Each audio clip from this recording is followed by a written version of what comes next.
pessoal, tudo bem? Sejam todos muito bem-vindos ao canal Raciocínio Crítico com Francilene Belo.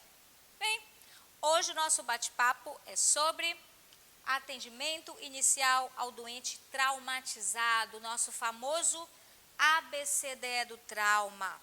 Uma coisa que muito se discute, uma coisa que muito se ensina na teoria, mas no fundo, como é que se aplica essa sequência, essa ordem de atendimento? Porque para muitos alunos, às vezes é difícil você associar essa sequência na prática diária de atendimento, não é isso? Então vamos discutir hoje como é que a gente faz isso. Como é que eu posso usar essa ordem, essa sistematização para salvar a vida do meu doente? É esse o nosso objetivo, tá bom? Então vamos lá, me segue. Se você gostar, no finalzinho dá o seu like, porque é importante. Quando um vídeo ele é relevante para a sociedade, o YouTube ele sinaliza, ele indica. Então nós temos um compromisso, pessoal, por isso que eu estou aqui nesse canal, fazendo a minha parte como profissional de saúde, contribuindo com o meu conhecimento até aqui onde eu construí, para que a gente consiga interferir positivamente no prognóstico do doente. Então, se você gostar, faz a tua parte, compartilha, dá o seu like, se você achar que realmente ele é relevante e ele pode contribuir para a nossa prática profissional. Comenta também, viu? Compartilha, tudo isso. Enfim, como é que eu aplico isso? Vamos lá, me segue? ABCDE do trauma. O que é isso, pessoal? Essa sequência, ela iniciou a partir de uma vivência de um ortopedista norte-americano. Ele sofreu um acidente de avião com a sua família. Nesse acidente, a esposa morreu e os filhos sofreram ferimentos graves. Ele, por ser médico, ele entendia, ele conseguia enxergar os riscos que a família dele estava passando, que estava sujeita a lesões por falta de um atendimento correto. E ele percebeu que, durante o atendimento pré-hospitalar, ele foi melhor atendido do que o atendimento intra-hospitalar, com recursos disponíveis. O atendimento pré-hospitalar tem recursos limitados, mas o atendimento deles foi melhor do que o atendimento que ele recebeu. Ele e os filhos dele receberam no hospital. A partir daí, ele viveu para estudar, pesquisar e criar um protocolo que direcionasse os médicos num atendimento correto ao doente vítima de trauma, percebendo as particularidades de um doente vítima de trauma. A princípio, ele foi criado para médico, depois essa linguagem se difundiu no mundo. Hoje ela é falada não só para médicos, mas para enfermeiros, e outros profissionais de saúde. Dentro de uma sequência, dentro de uma ordem diferenciada para cada especialidade, enfim. Então, a partir dessa vivência dele, ele criou uma sequência que nos direciona para um atendimento correto, que é o nosso famoso ABCDE. E o que ele fornece? Ele fornece uma linguagem comum, todo mundo falando a mesma língua, todo mundo sabendo o que é prioridade, todo mundo iniciando o atendimento por aquilo que é prioridade, por aquela sequência que pode matar o doente, por aquele sinal que pode matar o doente mais rápido. Então, quando a equipe fala a mesma língua, esse doente aqui tem mais chance de sobreviver e sobreviver sem sequelas. Isso é mais importante. Então, quais são os princípios fundamentais desse atendimento? Aqui, princípios fundamentais do ATLS. Avaliação e tratamento precisa ser baseado numa sistematização, numa ordem. Eu costumo dizer para os meus alunos que se o teu raciocínio é organizado, o teu atendimento vai ser organizado. Então, é o teu raciocínio que tem que direcionar o teu atendimento. Exemplo, meu paciente é vítima de atropelamento. Poxa, atropelamento é mecanismo de trauma grave. Então, ele pode ter muitas lesões, mas por onde eu começo o meu atendimento? Existe um começo, existe um meio e existe o fim. Então, é isso que vai direcionar para que você atenda e identifique a lesão mais grave imediatamente. tratar primeiro a maior ameaça à vida. Entenderam o que eu quero dizer? Se você segue a sistematização, o ABCDE, você consegue tratar primeiro a maior ameaça à vida. O diagnóstico definitivo não é o mais importante. Ah, o meu doente é um doente vítima de ferimento por arma de fogo no abdômen. Interessa para nós do pronto atendimento saber se esse projétil atingiu fígado, baço, alça intestinal, pâncreas. No pronto atendimento, interessa para a gente? É o mais importante naquele momento? O que vocês acham? Sim ou não? Para mim, não. É importante para o cirurgião que vai operar, para o bloco cirúrgico. Mas para o pronto atendimento, é importante que eu identifique se esse ferimento por arma de fogo está levando o doente a choque hipovolêmico ou não. A hemorragias importantes ou não. Porque o que nós vamos conseguir tratar no pronto atendimento é o choque. E estabilizar o choque. Até que o doente consiga ir o mais rápido possível para o centro cirúrgico para essa hemorragia ser controlada. Para que essa hemorragia seja controlada. Não é isso? Então, o diagnóstico definitivo não é o mais importante. Não sou eu que estou falando, pessoal. É um protocolo internacional. É uma linguagem entendida por todos os profissionais que trabalham com doente traumatizado a nível internacional, a nível mundial. O tempo é essencial. Muitos doentes nós perdemos por retardo no nosso atendimento. Infelizmente, isso é verdade. Dói, é difícil aceitar, mas muitos doentes nós perdemos por conta do retardo do nosso atendimento. Na demora no nosso atendimento. Na demora de identificar uma lesão grave. E demora em tratar a lesão grave. Então, o tempo é fundamental. E posso arriscar dizer que um dos mais importantes de tudo, não provocar mais lesões. Nós não temos esse direito, pessoal. Nós temos um compromisso, devolver esse doente da melhor forma possível para a sociedade. De preferência, sem nenhuma lesão provocada pelo nosso atendimento. Provocada ou agravada pelo nosso atendimento. Vocês não concordam? Então, esses são os princípios fundamentais do ATLS.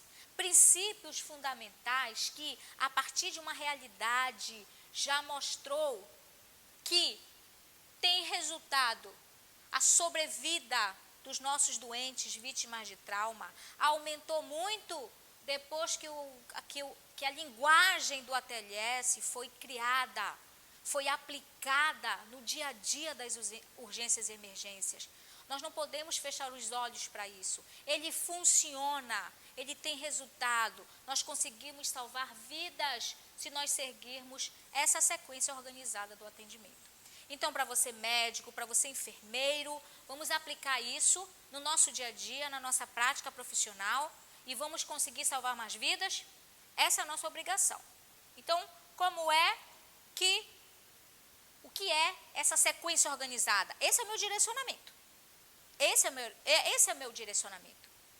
É essa sequência que eu vou seguir para tentar salvar a vida do meu doente. Muitas vidas podem ser salvas, dependendo da gravidade do doente. Então, eu vou fazer a minha parte. Se cada um fizer a sua parte, seguir, construir conhecimento para conseguir atender nessa sequência, cada segmento desse, o meu doente tem prognóstico favorável. O A, via aérea com proteção da coluna cervical. Por mais que você não tenha experiência na urgência e emergência, por mais que você fique perdido, por mais que você tenha aquela sensação de não saber o que fazer na hora que o doente chega, de não saber por onde começar, calma. Respira fundo. Calma, meu amigo, calma, minha amiga. Você pode sim fazer muito por esse doente. Primeira coisa, você precisa raciocinar de forma organizada. Então, segue a sequência. Não é possível que você não vá lembrar ABCDE. Você só precisa lembrar o que faz parte do A, o que faz parte do B, do C, do D e do E. Porque é essa sequência que você vai seguir. Tá bom? O A, via aérea com proteção da coluna cervical. Por que ele está no início? Por que é o primeiro? Porque os estudos mostram que via aérea obstruída mata o doente mais rápido do que lesões de tórax. Então, essa obstrução de via aérea precisa ser tratada imediatamente. O ATLS diz o seguinte: identificou, tratou, identificou, tratou, identificou, tratou. Isso é que o ATLS fala, preconiza. Então, se nós vamos seguir essa sequência organizada, qualquer comprometimento que eu identifique naquele momento da minha avaliação, eu tenho que tratar. É isso que o ATLS te ensina, tá bom? Então, vamos lá. O A, via aérea com proteção da coluna cervical. Fala com o doente, escuta, vê se ele está falando, se ele tem alguma dificuldade, se ele tem algum corpo estranho. Então, o doente chegou com você, veio por transporte pré-hospitalar, bombeiro, SAMU, provavelmente ele já vem com colar cervical. Provavelmente. Esse colar cervical vai ser avaliado no intra-hospitalar para saber a necessidade ou não de retirar. Não veio com colar, veio trazido por populares, então, a primeira pessoa que aborda o doente é a pessoa que vai estabilizar a coluna cervical. A princípio, o doente pode não ter indicação de colar cervical. Mas agora, minha avaliação, dependendo de quem está atendendo, médico ou enfermeiro, o médico ele tem condições de avaliar se esse colar precisa ser colocado ou não. Lembrando que, pessoal, que o mecanismo de trauma, principalmente traumas significativos, você tem que sempre suspeitar de lesão cervical, até que teu exame te prove o contrário. Então, se o meu doente apresenta Glasgow 15, não tem sinais de álcool e droga, o médico avalia, porque isso é uma avaliação médica, o médico avalia se ele tem dor no pescoço, pede para o doente mexer um pouquinho para o lado, se não dói, se não tem nada, nenhum sinal, essa avaliação de retirada do colar é clínica, até porque isso é desconfortável. Mas para isso, o doente precisa obedecer esses critérios. Glasgow 15, sem sinais de álcool e droga, sem dor na cervical, sem comprometimento neurológico nenhum, sem sinais de dormência, diminuição da força motora, enfim. Quem vai fazer isso é o médico. Se for enfermeiro, pode até sinalizar que o doente não sente dor, mas quem tem que fazer essa avaliação é o médico para sinalizar a necessidade ou não de tirar o colar cervical. Se não, raio-x para ele. Se ele não tem Glasgow 15, se ele está alcoolizado, enfim. Então, ele tem que fazer o raio-x de cervical. Esse colar não pode ser retirado clinicamente. Então, chegou, oi, como é o seu nome, o que aconteceu? Fala com ele. Escuta, se ele está falando com você sem dificuldade nenhuma, via aérea está pérfida. Então, oxigênio suplementar no fluxo alto. Todo doente vítima de trauma precisa de oxigênio suplementar. Principalmente se ele tiver risco de lesão cerebral traumática. O oxigênio suplementar no fluxo alto pode evitar e prevenir lesões neurológicas secundárias.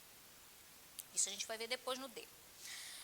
Então, passou do A, seguiu, chegou com o doente, falou com ele, vê se ele está falando, tem via aérea pérvia, ou se ele não tinha via aérea pérvia, o médico já tem que entubar. Identificou via aérea comprometida, pessoal, já tem que entubar o doente. Não pode perder tempo. O doente já chega com respiração ruidosa.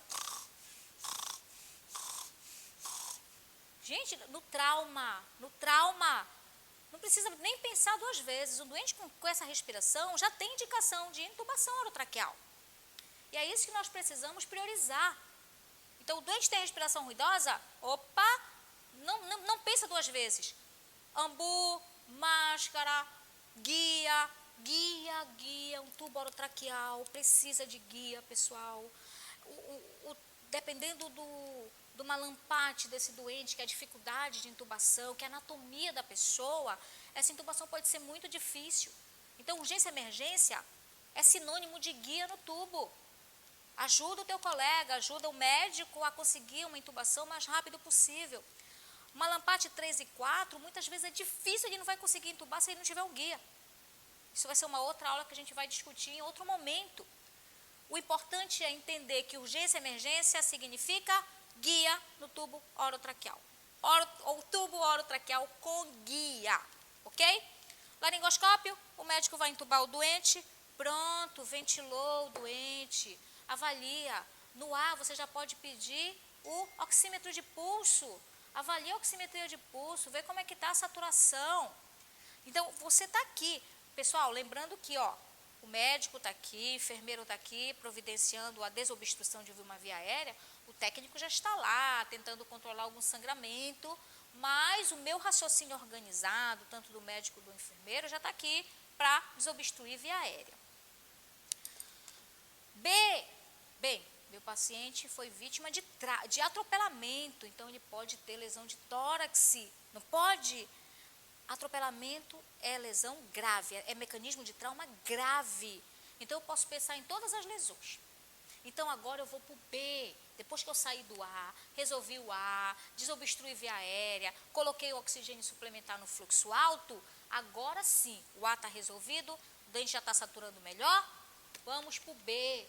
Respiração, ventilação e oxigenação. Trauma torácico compromete essas funções. Lesões de tórax podem comprometer e elas precisam ser identificadas aqui. Como? Simples. Inspeção, percussão, palpação e ausculta. Exames básicos que médico e enfermeiro aprende na faculdade. Você só precisa treinar os teus ouvidos, aplicar esse exame para que você faça ele de forma correta e ele te ajude a identificar uma lesão que comprometa a respiração, a ventilação e a oxigenação. Inspeciona. Vê se o tórax tem boa expansibilidade ou se ele tem assimetria, um lado expande mais do que o outro. Vê se tem alguma escoriação, alguma equimose, algum sinal que te diga que ele recebeu uma força importante nessa região. Se ele tem, você pensa, gente, se ele tem esse sinal nesse hemitórax, como será que está o pulmão? Porque a força tão importante foi capaz de provocar essa lesão externa, como será que está o pulmão? Minha primeira suspeita, meu raciocínio crítico. Então, você vai procurar, certo? Já inspecionou? Vamos lá, percute. Às vezes é muito difícil percutir na urgência, é barulho, mas você tem condição de fazer uma percussão naquele momento?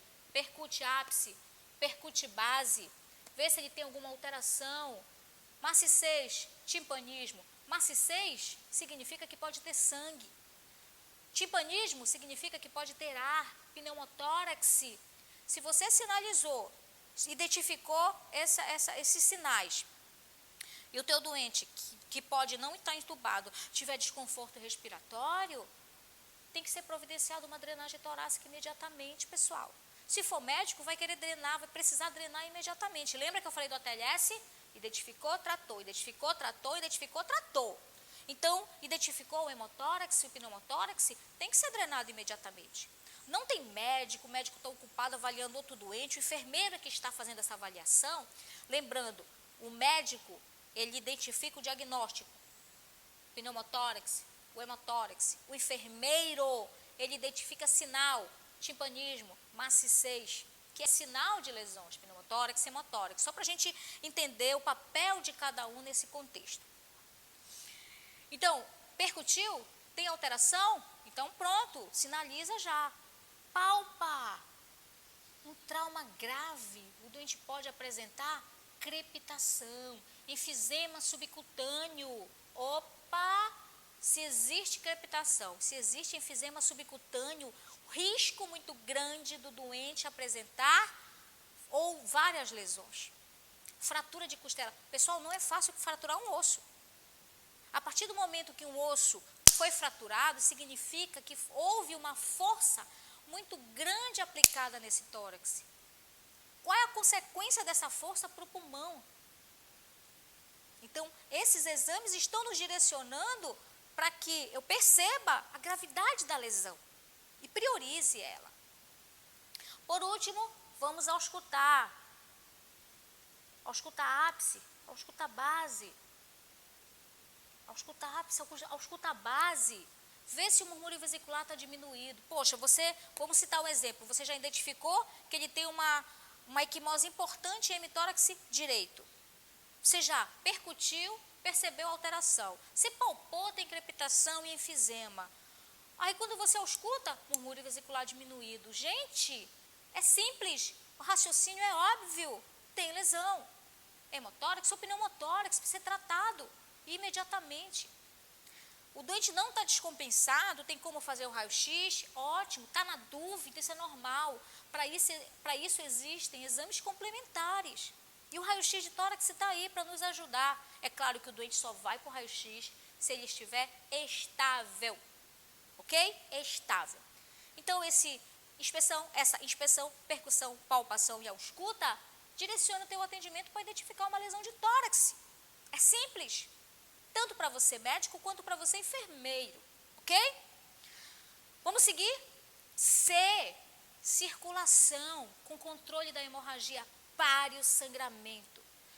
10ª edição de ATLS, 9ª edição de PH, a mudança mais relevante na minha concepção foi no capítulo de choque. Hemorragias exsanguinantes matam. E elas precisam ser controladas imediatamente, logo que identificadas. O doente está chegando agora com a gente no intra-hospitalar, mas quanto tempo ele perdeu no pré? Quanto sangue ele já perdeu? Então, as hemorragias precisam ser controladas. Então, no C, existe um mnemônico que pode te ajudar. 1H e 3P. Hemorragia e pulso, pele, perfusão. O que nós vamos procurar no C? Sangramento, choque hipovolêmico. E 1H e 3P te direciona, vai te dar sinais se o doente está chocado ou não. Não é isso? Pronto. Tem hemorragia externa? Eu já estou no C. Tem hemorragia externa? Não, não tem? Pronto. Pele, está hipotérmico, sudoreico, né? A pele está fria. Pulso, rápido, fino, normal. Perfusão, diminuída, preservada. Sinais clássicos de choque. Nós conseguimos reconhecer o doente pálido, cianótico, sudoreico, pele fria, taquicárdico.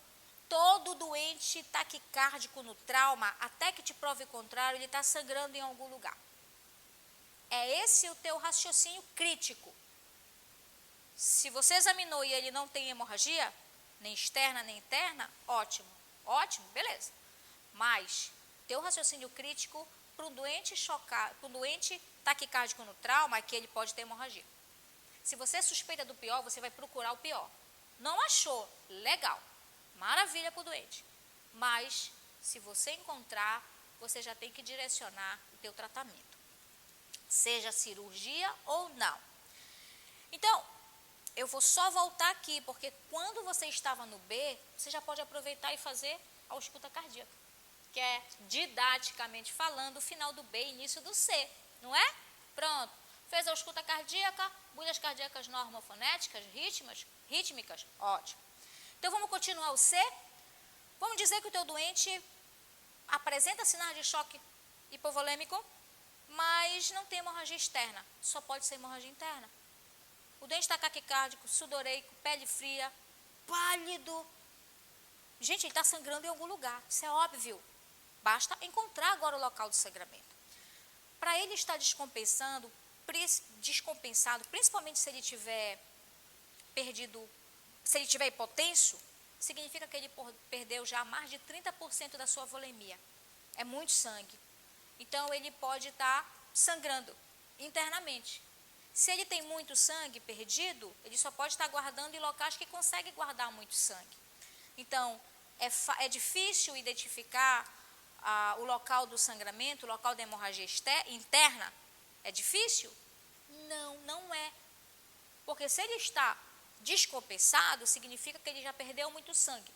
E se ele já perdeu muito sangue, ele está sangrando em locais que conseguem guardar sangue. Quais são os locais?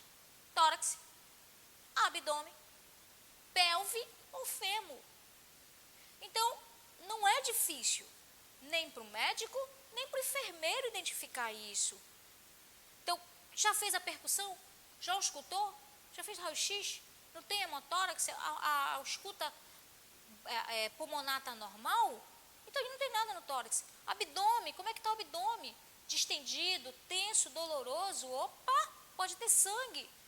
Pelve, examina. Tem crepitação na pelve, o doente não consegue mexer, tem sinais de equimose, algum sinal que te diga que ele tem fratura de pelve?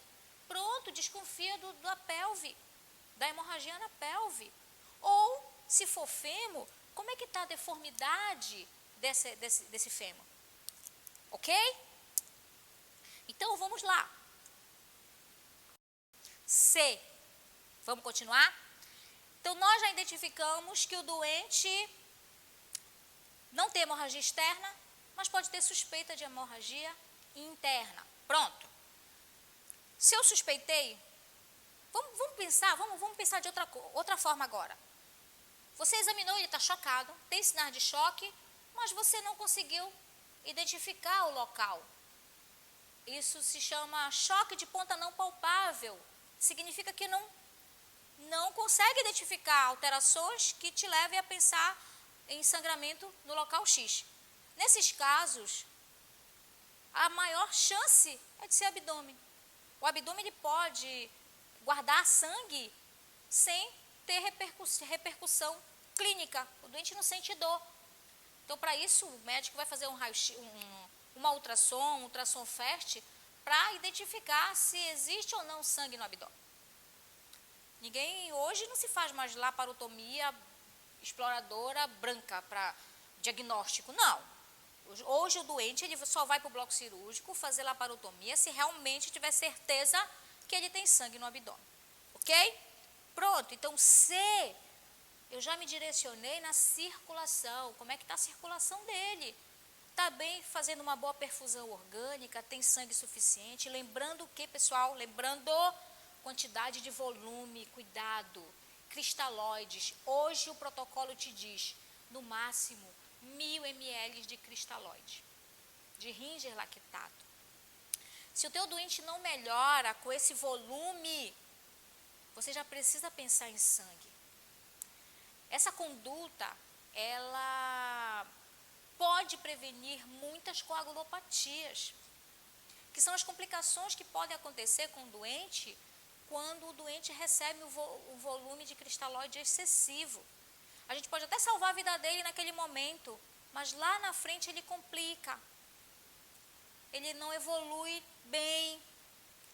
Então, essa é a tentativa que as literaturas mostram para que o nosso doente evolua com menos coagulopatias e que ele consiga sair bem de um pós-operatório. Então, cuidado com o primeiro atendimento. A gente está falando que é atendimento inicial, aquele primeiro momento. Se esse atendimento inicial for feito de forma correta, o doente tem chances. Se não for feito de forma correta, as chances dele diminuem. Então, volume, cuidado, cristalóides, no máximo 1000 ml. Se o doente não melhora com 1000 ml, já tem que pensar em sangue. E lembrando que a regra é 1 para 1 para 1. Uma bolsa de plasma para uma bolsa de sangue, para uma bolsa de plaquetas. De concentrado de hemácias para uma bolsa de plaquetas. Pronto. A, B, C. Agora vamos para o D. A, B, C são os segmentos que podem matar o doente mais rápido, se ele apresentar lesões nesses segmentos. É o que mais mata no trauma, não sou eu que estou dizendo. São as evidências científicas que mostram isso. Então, A, B e C já foram tratados, já foram estabilizados. Pronto, agora avaliação neurológica. Glasgow e pupila. A avaliação do Glasgow associada à avaliação pupilar podem sinalizar a presença de lesões neurológicas graves. Não é isso? Então, isso é feito no pronto atendimento durante a avaliação inicial. Disfunção neurológica, estado neurológico do meu doente. Então, A, B, C, D, E foi feito, então vamos lá para o D. Faz o Glasgow, abertura ocular, resposta verbal e melhor resposta motora. Pupila isocórica é fotorreagente? Sim ou não? Hoje, pela nova orientação sobre o Glasgow mais a reatividade pupilar, você pode associar também. Se a pupila, se um lado da pupila não reage, aí você dá -1 para o doente. Você diminui -1 ponto do Glasgow do doente. Exemplo, se o Glasgow do doente foi 11, e na hora que você faz a avaliação da reatividade pupilar, se uma pupila não reagiu, você subtrai um pontinho do Glasgow. Então, avaliação neurológica com reatividade pupilar, Glasgow de 10. Se as duas pupilas não reagem, você diminui 2 pontos. Então, se o Glasgow do doente era 11, passa a ser 9. E se as duas reagem à luz perfeitamente, você não subtrai nada. Aí eu chamo a tua atenção para essa avaliação. Prestem atenção se nós formos considerar a avaliação neurológica com reatividade pupilar. Se o Glasgow do teu doente é 10 e as duas pupilas não reagem, quando eu subtrair 2 pontos de 10, esse Glasgow vai dar 8. Vocês estão entendendo o risco que é a avaliação neurológica? A importância de você construir um conhecimento capaz de avaliar se esse doente tem ou não condições de manter via aérea pérvia sozinho? Se eu for considerar só o Glasgow dele é 10, o exemplo que eu dei. Mas se eu for somar, se eu for subtrair da reatividade pupilar, esse Glasgow é 8. E Glasgow igual ou menor que 8, o doente não consegue manter via aérea pérvia sozinho. Precisa de intubação orotraqueal. Entenderam? Por isso, enfermeiro, você vai ficar de olho nesse doente para avaliar, para perceber o momento em que esse doente corre o risco de evoluir com obstrução de via aérea. Médico, a mesma coisa. A presença do neuro, a avaliação do neurocirurgião é extremamente importante. Se esse doente tiver lesão cerebral traumática, quanto mais rápido ele chegar no bloco cirúrgico, mais chances o doente tem de sobreviver sem danos secundários. Danos neurológicos irreversíveis provocadas por lesões secundárias. Secundárias à hipóxia, secundárias à hipotensão, secundárias à hipovolemia, secundárias a edema cerebral, enfim, a pressão intracraniana. Isso nós discutimos lá naquela nossa aula passada sobre metabolismo cerebral, não foi? Pronto. Então, quanto mais rápido esse doente for avaliado pelo neuro, quanto mais rápido esse doente fizer tomografia, mais chances ele tem de sobreviver. Essas lesões precisam ser tratadas o mais rápido possível. A, B, C, D, agora vem o E, com controle da temperatura corporal. Cuidado com a hipotermia. Hipotermia, pessoal, também contribui para complicações no nosso doente. Então, ela precisa ser prevenida e tratada.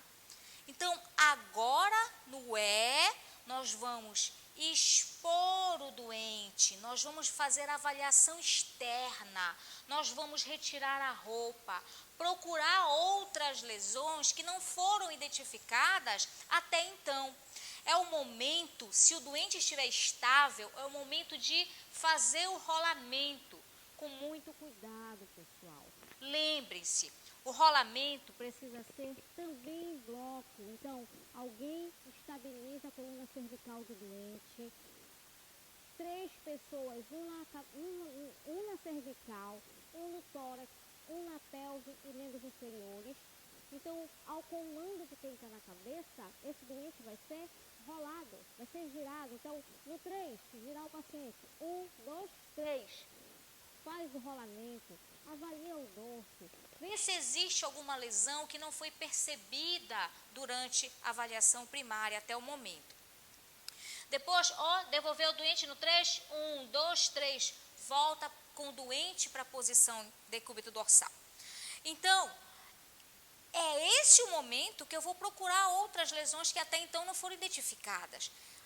Esse é o momento de avaliar da cabeça aos pés todas as lesões externas, as deformidades. Então, agora sim eu me preocupo com a roupa.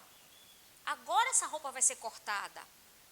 A roupa do doente, ela só deve ser cortada, retirada no A, no B, no C, no D, se ela estiver interferindo na avaliação, se ela prejudicar essa avaliação.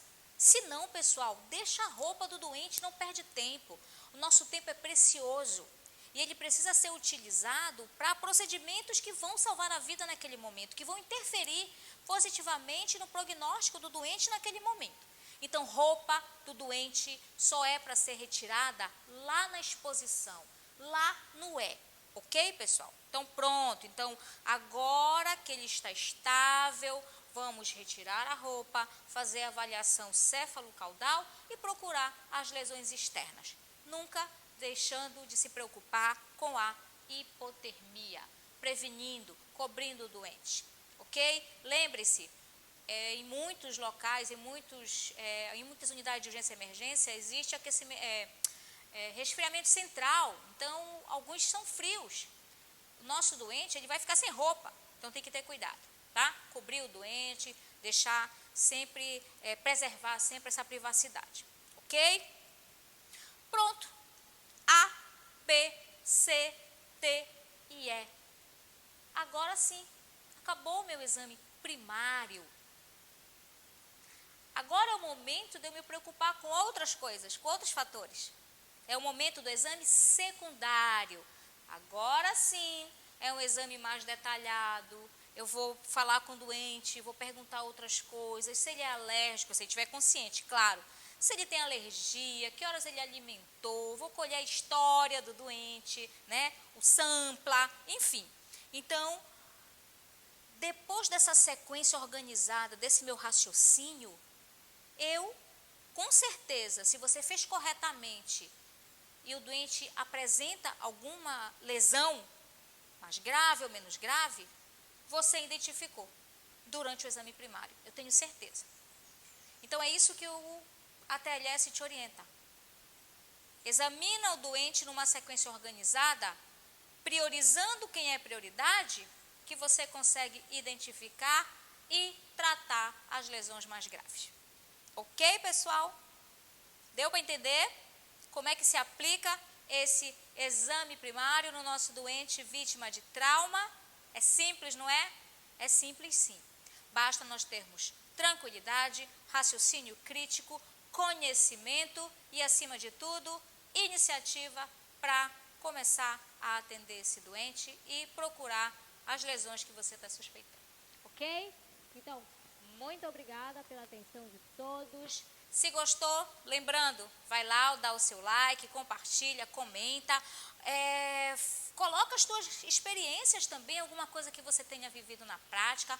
Vamos estimular essa discussão científica, porque ela é importante para mim, para você e para toda a nossa sociedade, ok?